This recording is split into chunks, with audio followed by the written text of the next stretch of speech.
சுந்தரானந்தர். செங்கலும் கருங்கலும் சிவந்த சாதிலிங்கமும் செம்பிலும் தராவிலும் சிவன் இருப்பன் என்கிறீர். உம்பதம் அறிந்தினீர் உம்மை நீர் அறிந்தபின் அம்பலம் நிறைந்த நாதர் ஆடல் பாடலாகுமே. சிவவாக்கியர்.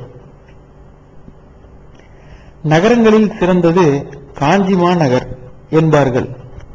அதனினும் சிறந்தது மதுரையம்பதி என்றால் துளியும் மிகை கிடையாது.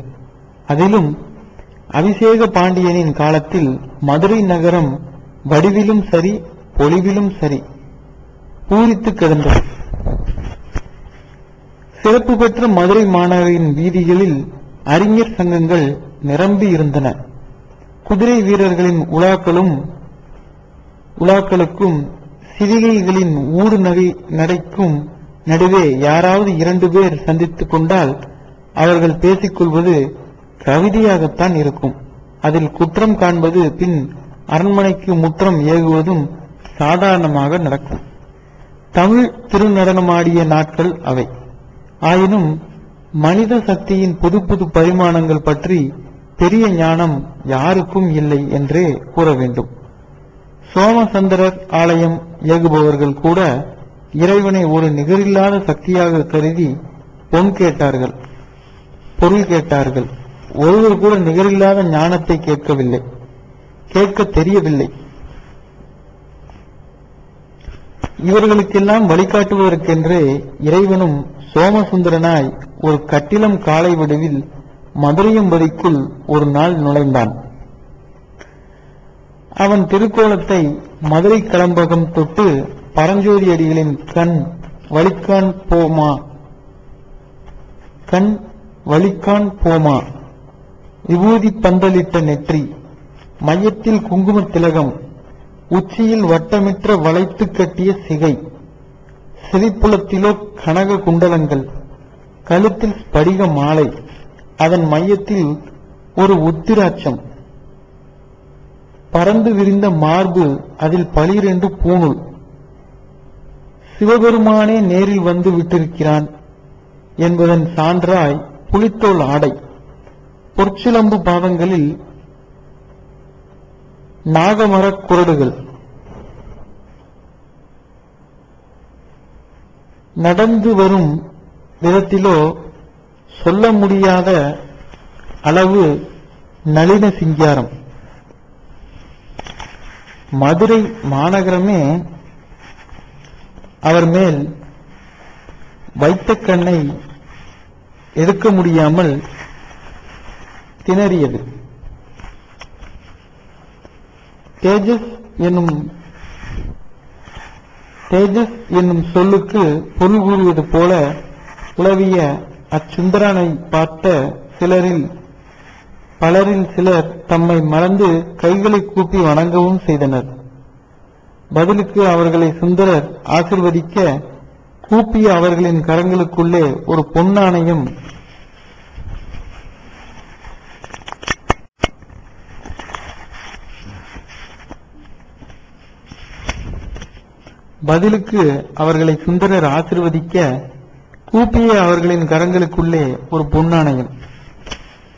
கையை அவர்கள் விலக்கிய போது அந்த நாணயம் கீழே விழுந்து உருண்டோடியது நாணயம் மட்டுமல்ல, சுந்தரர் பற்றிய செய்தியும் தான்.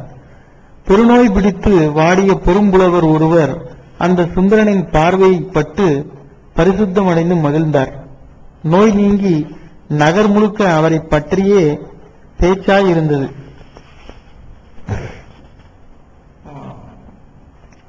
ஊர் முழுக்க ஒரு சுந்தர புருஷன் பற்றி பேச்சாக இருக்கிறதே, நீ அவரை பார்த்தாயா? நீ தவறாக சொல்கிறாய். அவர் பார்ப்பதற்கு உரியவர் அல்லர், தரிசிக்க வேண்டியவர். அவர் மகான்களையும் முனிவர்களையும் விட மகிமை மிக்கவர். இவர் அப்படி என்ன செய்தார்? அப்படி கேள். கண்ணம் கரிய நிறமுடன் பார்க்கவும் கோரமான தோற்றமாக இருந்த ஒரு பெண்ணை ஒரு சிட்டிகை விபூதி பூசி பொன்னிறத்தவளாக மலர்ந்த ஒரு மலர் போல மாற்றிவிட்டாரே, இதை என்னென்று சொல்லுவது? நீ சொல்வதை பார்த்தால் இவரால் செய்ய முடியாததே எதுவும் இல்லை போல் தெரிகிறது. அதுதான் சாத்தியமான உண்மை. எங்கும் இப்படிப்பட்ட உரையாடல்கள் நிகழ்ந்தன. அறிஞர் சங்கமோ குழம்பி போயிருந்தது. 90 வயதை நெருங்கி விட்ட ஒரு பெரும்புலவர் வாக்கோடனார் என்பவர். கல்மண்டபம் ஒன்றில் வீட்டிருந்த அவரை சுற்றி பெரிய புலவர் கூட்டமும் சிந்தனையாளர் கூட்டமும் திரண்டிருந்தது. வாக்கோடனாரே இப்படியே அந்த சுந்தர புருஷனை பற்றி குழப்புவதை விடவும் அவருடன் நேருக்கு நேர் பேசி பார்த்து விடுவதே எனக்கு உத்தமமாக படுகிறது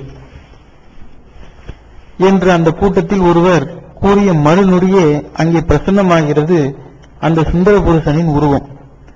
அனைவருக்கும் என் ஆசிகள். சதா என் நினைவாகவே நீங்கள் எல்லோரும் இருக்கிறீர்கள் என்பது உங்களை பார்க்கையில் புலனாகிறது. உங்கள் எண்ணத்தின் சக்தி என்னை இங்கே இழுத்து வந்துவிட்டது. உங்களில் யாருக்கு என்ன ஐயப்பாடு? எதுவாயினும் வினவுங்கள், பதில் தருகிறேன். அங்கே பலருக்கு கேள்வி கேட்பது என்றால் கொள்ளை பிரியம்.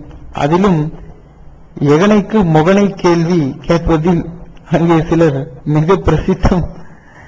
அவர்கள் எல்லாம் தொலைதட்டி கொண்ட தயாராகிவிட்டனர். உங்கள் பெயர்? என் உருவத்திற்கு ஏற்ற பெயர்தான், சுந்தரன். எப்பொழுதும் ஆனந்தமாக இருப்பவன் என்பதால் சுந்தரானந்தன் ஆகிவிட்டேன். உங்கள் ஊர்? இந்த உலகமே எனக்கு ஒரு ஊர்தான். அது சரி, நீங்கள் ஜென்மம் கண்டது எங்கே என்பதுதான் கேள்வி. எனது ஊரை சொன்னால் அது உங்களுக்கு தெரிந்திருக்க வேண்டுமல்லவா? முதலில் ஊரை கூறுங்கள், பிறகு தெரிந்திருக்கிறதா இல்லையா என்று நாங்கள் கூறுகிறோம். நான் கூறிய பிறகு அப்படி ஒரு ஊரை கேள்வியே பட்டதில்லை என்று கூறிவிடக்கூடாது. கேள்விப்பட்டிருக்கவில்லை என்றால் அப்படித்தானே கூற முடியும். இது ஒரு வகையில் சரியான பதில்தான். அதே சமயம் அறியாதவைகளே இம்மண்ணுலகில் அதிகம் என்பதுதான் உண்மை. இதை அறிந்தவர்கள் கேள்வி கேட்க மாட்டார்கள், மௌனமாக புரிந்து கொள்ளவே முயல்வார்கள். அது விஷயத்தை பொறுத்தது. வரையில் மௌனமாக இருந்து எதை புரிந்து கொள்ள முடியும்? மௌனத்தில் விளக்காததா கேள்விகளால் விளக்கப் போகிறது? ஓரளவு வரை விடைகளை மௌனமாக பரிசீலியுங்கள். அப்பொழுதுதான் சித்தம் விளங்கும். சித்தமா? சித்தம் என்று தாங்கள் எதை கூறுகிறீர்கள்? சித்தம் என்பது ஒரு புதிய சொல்ல என்ன? சித் என்றால் அறிவு, சித்தம் என்பது அறிவு நிலை.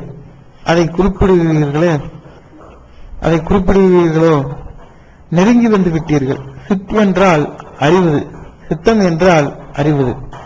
சித்தம் என்றாலோ அறிந்தது, அறிந்து கொண்டிருப்பது, அறிய வேண்டியது என்று 3 தளங்களிலும் இருப்பது.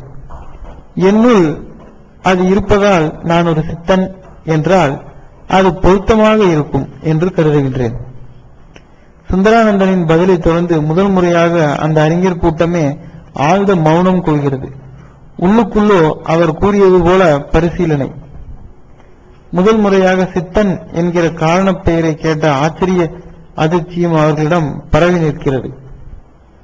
இப்படி மௌனமாக இருப்பதில் இருந்து ஒரு மாயாவியாக கருதிய என்னை சித்தனாக இருப்பது எப்படி என்று நீங்கள் எல்லோரும் யோசிப்பது புரிகிறது.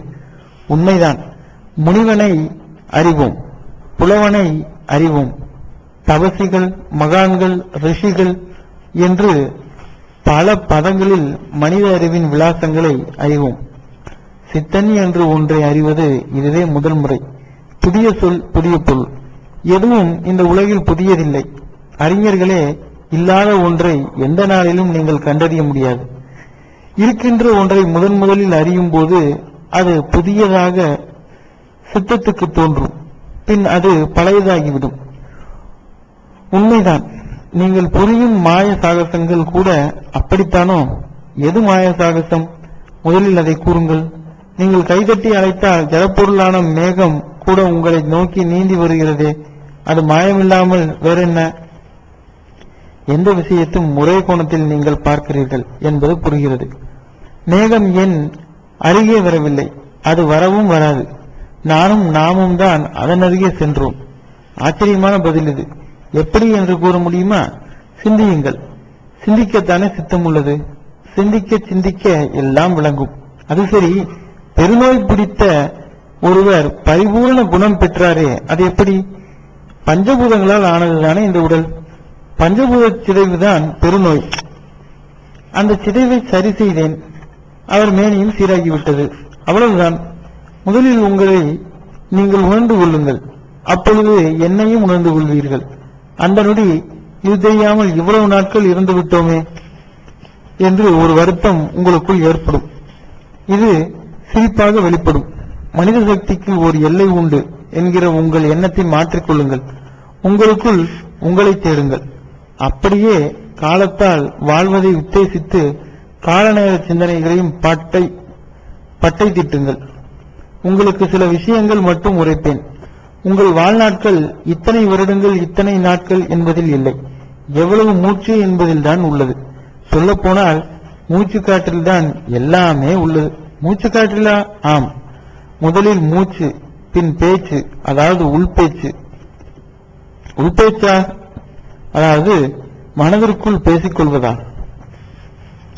அப்படியும் கூறலாம். மனதிற்குள் பேசிக்கொள்ளும் போதுதான் மனதின் திறம் தெரிய வரும். மனத்திரத்தில் இருக்கிறது மற்ற விஷயங்கள், அதாவது மந்திரத்தில் என்றும் கூறலாம். மந்திரத்திலா? ஆம். மூச்சு மந்திரம் எல்லாம் என்ன? மூச்சு மந்திரம் எல்லாம் என்ன? ஒன்றும் புரியவில்லை எங்களுக்கு. விதைகளை தூவிவிட்டேன். நான் கூறியதை வைத்துக் கொண்டு அலசுங்கள், ஆராயுங்கள், மெல்ல மெல்ல விளங்கும். அந்த அறிஞர் சபையின் வாக்குவாதங்கள், கருத்து பரிமாற்றங்கள் அப்படியே மாமன்னன் அபிஷேக பாண்டியனின் செவிகளுக்கு போய் சேர்ந்தன. மாமன்னா, ஒரு தனி மனிதனின் சாகசம் என்று மதுரையம்பதியையே ஆச்சரியத்தில் ஆழ்த்தியுள்ளது. கடவுளால் கூட காப்பாற்ற முடியாத என்ற விஷயத்தில் எல்லாம் தலையிட்ட அற்புதங்கள் நிகழ்த்தியுள்ளார் அந்த சித்தபுருஷர். சித்தபுருஷரா? ஆம். அவர் தன்னை அப்படித்தான் கூறிக்கொண்டார். எனக்கென்னவோ அமுதம் உண்டு சாகாவரம் பெற்ற தேவர்களில் எவரோ ஒருவர் தான் மாயவித்தை காட்டுகிறார் என்று தோன்றுகிறது.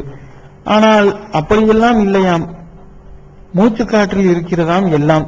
உங்களாலும் முடியும், முயலுங்கள் என்றுதான் கூறியுள்ளார். நாம் எல்லாம் அற்பமானிடர்கள்.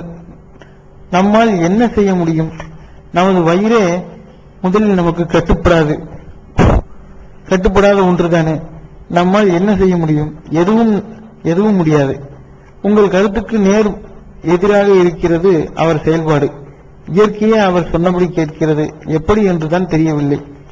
எப்படி என்று தெரியவில்லையா? அழைத்து வாருங்கள் அவரை. இது அரசன் என்னுடைய ஆணை. என்னிடம் அந்த சித்தபுருஷன் தன் சாகச ரகசியங்களை கூறியே தீர வேண்டும். அபிஷேக பாண்டியன் கட்டளை பிறப்பிக்க அதை சுமந்து கொண்டு ஓடினர் சில சேவகர்கள். பாவம் அவர்கள்.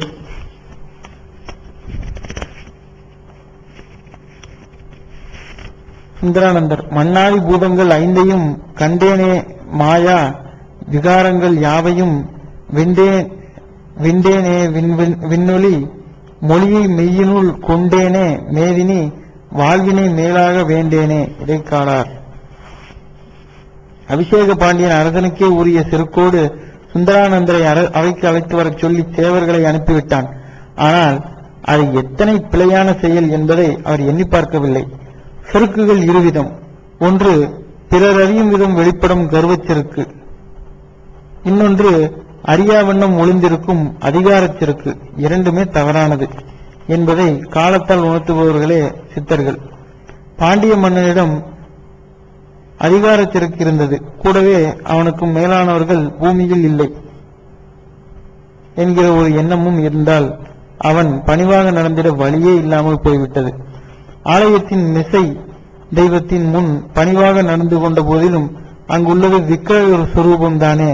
எனவே உயிருள்ள எவர் முன்னும் அவன் பணிவாக நடந்து கொள்ள வாய்ப்பே இல்லை. ஆதலால் அவனுக்குள் ஒரு நான் அகங்காரத்தோடு எப்பொழுதும் திகழ்ந்தபடி இருந்தது. அதற்கு அந்த சித்த புருஷரும் ஒரு பாடம் கற்பிக்க தயாரானார். தன் எதிர் வந்து நின்ற சேவர்களை என்ன செய்தி என்பது போல பார்த்தார். உங்களை எங்கள் அரசர் பிரான் காண வேண்டுமாம். அதற்கு நீங்கள் எங்களோடு அரசவைக்கு வர வேண்டும். இது என்ன வேடிக்கை? ஆற்றில் குளிக்க ஒருவர் ஆசைப்பட்டால் அவரெல்லவா ஆற்றுக்கு செல்ல வேண்டும்? ஆற்றை வெட்டி அரண்மனைக்கு இட்டுச் செல்வீர்களா நீங்கள்? அதெல்லாம் எங்களுக்கு எதற்கு? அவர் அரசர், இந்த நாட்டின் தலைமகன். இது அவர் உத்தரவு. அவர் உத்தரவுக்கு தன்னை எறியாத நீங்கள் வேண்டுமானால் மடங்கி போங்கள். எனக்கு அரசரை காண்பதாக ஆகப்போவது எதுவும் இல்லை. நான் என்கிற மமதை உள்ளோரால் ஆகிவிடப் போவதும் எதுவும் இல்லை. அற்ப மனித பிறப்பாக பிறந்து விட்டோமே என்னும் குழப்பம் மிக்க உனது அரசனால் ஆனதும் எதுவும் இல்லை. 3 காலங்களிலும் இருந்தும் இல்லாத அவனை நான் காண்பது என்பது சித்தத்துக்கும் அழகில்லை. போய்ச் சொல் போ. மாயாவியே, நீ சொன்னதை நான் அப்படியே போய் சொன்னால் உன் கதி எனக்கு என்னாகும் தெரியுமா? என் கதி மட்டுமல்ல, உன் அரசர் கதியும் இப்படி நான் சொன்னால்தான் வரலாறாகும். போய்ச் சொல். மேற்கொண்டு நீ ஏதாவது பேசினால் சதா சர்வகாலமும் பேசியபடி இருக்கும் கிளியாக உன்னை மாற்றி விடுவேன். அரசனுக்கு கட்டுப்பட்டு நடக்க தெரிந்த உனக்கு ஆண்டியும் பெரியவன் என்றும் தெரிய வேண்டும். ஓடிவிடு. சுந்தரானந்தர் போட்ட போது அந்த சேவர்கள் திரும்பி சென்றனர். மன்னன் அபிஷேக பாண்டியனும் அவர்கள் திரும்பி வந்து சொன்னதை எல்லாம் கேட்டு முதலில் அறிந்தவன் வியந்தான். வார்த்தைக்கு வார்த்தை அவர் சொன்னதையெல்லாம் அசைவோட தொடங்கினான். ஆனது எதுவும் இல்லை, ஆகிவிடப் போவதும் இல்லை, ஆவது எதுவும் இல்லை என்று முக்கால கதியில் சுந்தரானந்தர் செய்த விமர்சனம் நெஞ்சக்கூட்டை திருகியபடியே இருந்தது. இதனாலோ என்னவோ அவரை எதிர்த்து ஆணை பிறப்பித்து எதையும் செய்யவே தோன்றவில்லை. ஒரு மனிதன் முதல் முறையாக அபிஷேக பாண்டியன் மனதுக்குள் விசுரூபம் எடுக்க தொடங்கிவிட்டான். நின்றால் நடந்தால் படுத்தால் புரண்டால் சுந்தரானந்தன் நினைப்புத்தான். இந்த குழப்பத்தோடு ஒரு நாள் ஜடம் போல ஆளவாய் அழகன் திருக்கோவிலுக்குள் மன்னன் சென்ற சமயம் சுந்தரானந்தரும் ஆலயத்திற்குள் பிரவேசித்திருந்தார். சாதாரணமாக எல்லா ஆலயங்களையும் கற்பீடங்களே தாங்கி நிற்கும். ஆனால் ஆளவாய் அண்ணலான சொக்கநாதரின் ஆலயத்தை நாற்புறமும் யானைகள் தாங்கி நிற்க காணலாம். அதுவும் வெண்ணிற யானைகள். வெண்ணிற யானை என்றாலே இந்திரன் வந்து விடுவான். இந்திரன் அனுதினமும் பூஜிக்க சிவநெறியை நாட்டில் நிலைப்படுத்த சாப விமோச்சனமாக கட்டிய திருக்கோயில் அல்லவா அது. அபிஷேக பாண்டியனும் அவன் வழி வந்தவனும் அல்லவா. அண்ணலின் தரிசனம் முடிந்தது. பிரதட்சணம் வரும் சமயம் சுந்தரானந்தரும் எதிரில் வந்தார். அதுவும் அப்பிரதட்சணமாய் அப்பொழுதுதானே இருவரும் ஒருவரோடொருவர் மோதிக்கொள்ளவும் தோது ஏற்படும். அதிலும் அரசன் பிரதட்சண உலா வரும்போது கட்டியங்காரர்கள் முன்னாலே சென்று பராக் சொல்லி எல்லோரையும் ஓரம் கட்டி விடுவார்கள். ஆயினும் அப்பிரதட்சணமாக வரும் சுந்தரானந்தரை ஓரம் போகச் சொல்ல அவர்களால் முடியவில்லை. காரணம் அவரது தேஜஸ். அடுத்து பார்க்கும் பார்வை அப்படியே ஆளை நடுக்கி விடுகிறது. அபிஷேக பாண்டியனுக்கு தனக்கெதிரில் தனக்கிணையாக அவர் நடந்து வருவதன் பொருட்டு கோபம் பீரிட்டது. அதிகார கோபம் தவஞான கோபம் மூட்டிக்கொண்டன. நீர்தான் மாயங்கள் நிகழ்த்தும் அந்த மாயாவியோ? அபிஷேக பாண்டியனை கேள்வியை தொடங்கினான். தவறு பாண்டியனே, சித்த சாகசங்கள் மாயங்கள் அல்ல. மாயங்கள் அற்பமானவை. சித்த சாகசங்கள் ஐம்புலனை சுருக்கி உள்ளொளியை பெருக்கி பஞ்சபூதங்களை உணர்ந்து பிரபஞ்ச நியதி அறிந்து அதற்கேற்ப செயல்படுத்தப்படுபவை. முயன்றால் நீயும் இதை சாதிக்கலாம். இதோ நிற்கிறதே உன் ஏவலர் வரிசை. இவர்கள் கூட சாதிக்கலாம். நம்ப முடியாது இதை. அந்த இறைவன் மனிதனை ஒரு வரம்புக்கு உட்பட்டே படைத்திருக்கிறான். உண்மைதான். ஆனால் அந்த வரம்பு கைலாயம் என்னும் எல்லையை ஒருபுறமும் வைகுந்தம் என்னும் எல்லையை மறுபுறமும் தொட்டு நிற்பது. அதை உணர்ந்து கைலாயத்தை நீ தொடும்போது நீயே கைலாயபதி. எதை வைத்து இதை நான் நம்புவேன்? வேண்டுமானால் இங்கேயே அதற்கான பரீட்சையை வை. மாயம் என்றால் இல்லாததை இருப்பது போல உருவாக்குவது. அது வெறும் காட்சி. அவ்வாறு இல்லாத ஒரு சாகசத்துக்கு நீயே அடிகோலுவாய். நானும் உனக்கு புரிய வைப்பேன். சுந்தரானந்தர் அவ்வாறு சொன்னதுதான் தாமதம். அபிஷேக பாண்டியன் தீர்க்கமாய் சிந்தித்தான். அவன் நின்ற இடத்திற்கு அருகில்தான் இருந்தது ஆலய விமானத்தை தாங்கியபடி இருக்கும் அந்த கல் யானை நிதர்சனமாய் தெரிவது. மாயபிம்பம் அல்லது. தவசீலரே, இதோ கல் யானை மானுட சக்தி இறை சக்தி வரை செல்லக்கூடியது.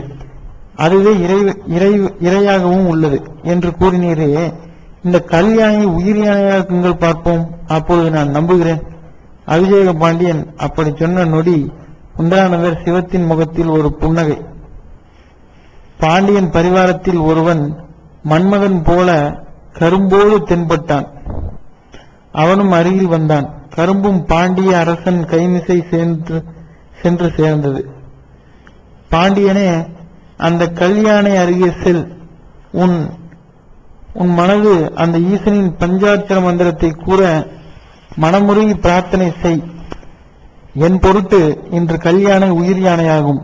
நாளைய முற்றாய் நீ உன்னையும் அறியும் போது உன்னாலும் ஆகும் என்று சுந்தரானந்தர் அக்கல்யாணையை நோக்க அடுத்த நொடி அந்த யானைக்கு உயிர் வந்தது. அதன் தும்பிக்கை அசைந்து நீண்டு பாண்டியன் வசம் இருந்த கரும்பை பற்றி உண்ணவும் தொடங்கியது. அபிஷேக பாண்டியன் தன் கண்களையே நம்பாமல் கசக்கி விட்டுக் கொள்ள முழு கரும்பை சாரலுக தின்ற அந்த யானை பாண்டியன் கழுத்து முத்து மாலையையும் எட்டி பறித்தது. பாண்டியன் ஆழி போனான்.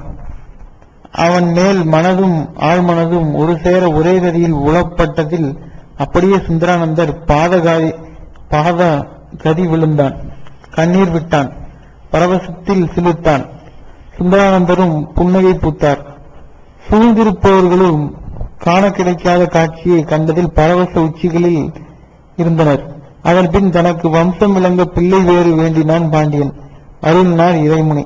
யானையும் பறித்த முத்துமாலையை திருப்ப கருத்தில் சூட்டி மீண்டும் கல்லாகி நின்றது. தவசக்தி எத்தகையது என்று நிரூபித்துவிட்ட பூரிப்புடன் அனைவர் கண் எதிரில் ஆளவாயன் திருச்சென்னதிக்குள் புகுந்து மறைந்தார் சுந்தரானந்தர். பாண்டியன் நெருக்குருகி போனான். வேதங்கள் தந்ததும் இறையே. அதை அசுரர்கள் பாதாளம் கொண்டு சென்ற போது மீட்டு எடுத்து வந்ததும் இறையே.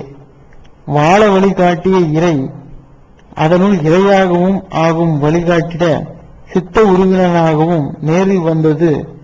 அன்று நேரில் வந்த அந்த சிவம் என்றும் மதுரை மீனாட்சி சுந்தரேஸ்வரர் ஆலயத்தில் சுந்தரேஸ்வரர் சன்னதிக்கு இடப்பக்கத்தில் கல்யாணைக்கு அருகிலேயே கோயில் கொண்டு அமர்ந்துள்ளது.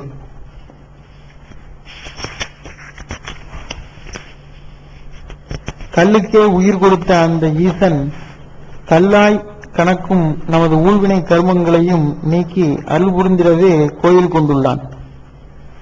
ஆறு நிறைய தண்ணீர் ஓடலாம். ஓட்டை பாத்திரங்களால் அதை நாம் நமக்கென கொள்ள முடியாது. கொள்ள தெரிந்து விட்டாலோ பாகமே நமக்கு கிடையாது. இந்த சுந்தரானந்த சித்தரும் அப்படித்தான். இவரின் பெருங்கருணையை நாம் பாத்திரமாக நாம் இருந்தால் வாரிக்கொண்டு வந்துவிடலாம். அசையாததை எல்லாம் அசைக்கலாம். மன்மதன் போல எழிலுருவில் இவர் வந்ததால் மலர்கள் இவருக்கு மிக பிடித்தனவென கருதி பூக்கொட்டாரம் போடுவது என்னும் ஒரு மலர் வழிபாடு இன்று வழக்கில் உள்ளது. குறிப்பிட்ட தொகையை ஆலய நிர்வாகமே நிர்ணயித்துள்ளது. எனவே அணுகச் சுலபமான இந்த சிந்தனை அனுபவங்கள் அப்படியே சித்தகதியை அடைய சிலராவது முயலுங்கள். இந்த சுந்தரானந்தர் பெயரால் மற்றுமொரு சித்தரும் வரலாற்றில் காணப்படுகிறார். போகரின் மாணவராய் உணரப்படும் இவர் ரெட்டியார் வகுப்பை சேர்ந்தவர் என்றும் வைத்திய திரட்டு குலால புராணம் முதலிய நூல்களை எழுதியவர் என்றும் அபிதான சிந்தாமணி தெரிவிக்கிறது. வேறு சில செய்திகளோ இவரை சட்டமுனி சீடர் என்கின்றன. கிஷ்கிந்தைக்கும் மதுரைக்கும் பின் சதுரகிரி மலைக்கும் மாறி மாறி சென்றவர் ஆலயத்தில் பரப்பதில் அசகாயர் என்றும் கூறுகிறது. இறுதியாக காசித்தலத்தில் முக்தி பெற்றதாக அறிய முடிகிறது. மொத்தத்தில் சுந்தரானந்தர் பெயரில் ஒருவருக்கு இருவர் இருந்திருக்கலாம் என்று அனுமானிப்பதை தவிர வேறு வழியில்லை. இந்த சிவ சிந்தனையை தொடர்ந்து விஷ்ணு சித்தன் ஒருவன் இருந்தார்.